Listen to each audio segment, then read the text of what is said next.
America, perhaps the greatest country on earth. But what began this incredible nation? Well, it was the Revolutionary War, of course. But what began the Revolutionary War? Well, contrary to popular belief, it wasn't the Declaration of Independence. It was one battle, and that battle was the Battle of Concord and Lexington. We'll travel back in time to see these amazing storied events that gave birth to this incredible nation.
In 1775, there was no official Continental Army.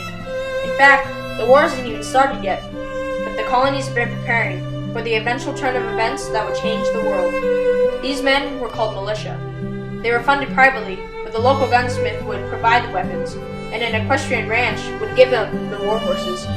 One of these men was Isaac Davis. Isaac Davis was a local gunsmith. He trained the men who enlisted in the militia, but soon, their training was about to get tested.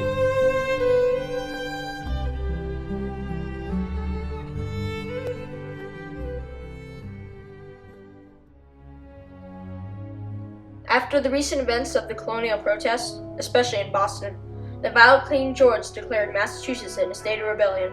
He ordered the men in the area to seize the weapons and the gunpowder.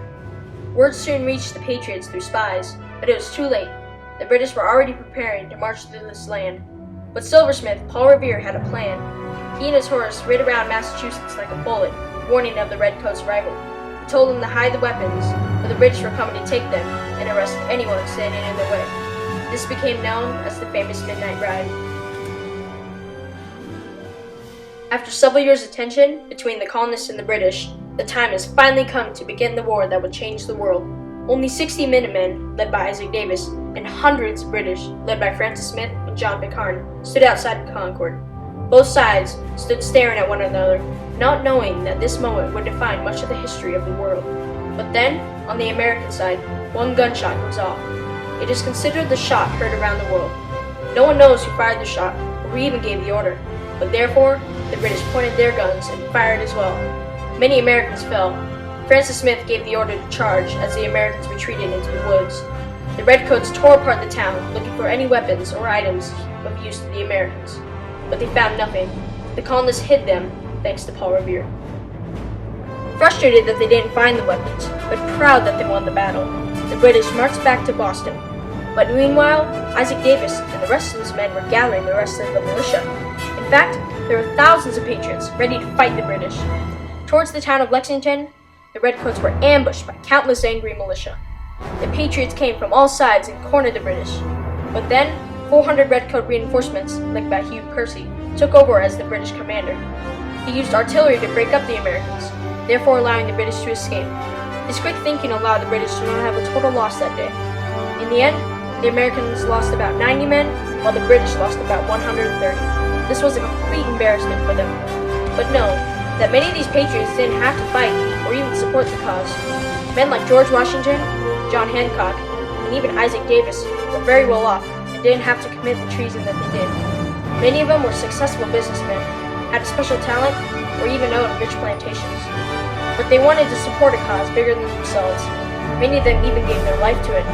Isaac Davis was shot and killed during this very battle, and many of the founding fathers were hunted down after the war and even imprisoned, sometimes hanged. But they shaped the future for everything, and each one of us. Freedom isn't free, and we often forget that. But who knows where we would be today without it? Because everyone knows that with it, it was revolutionary.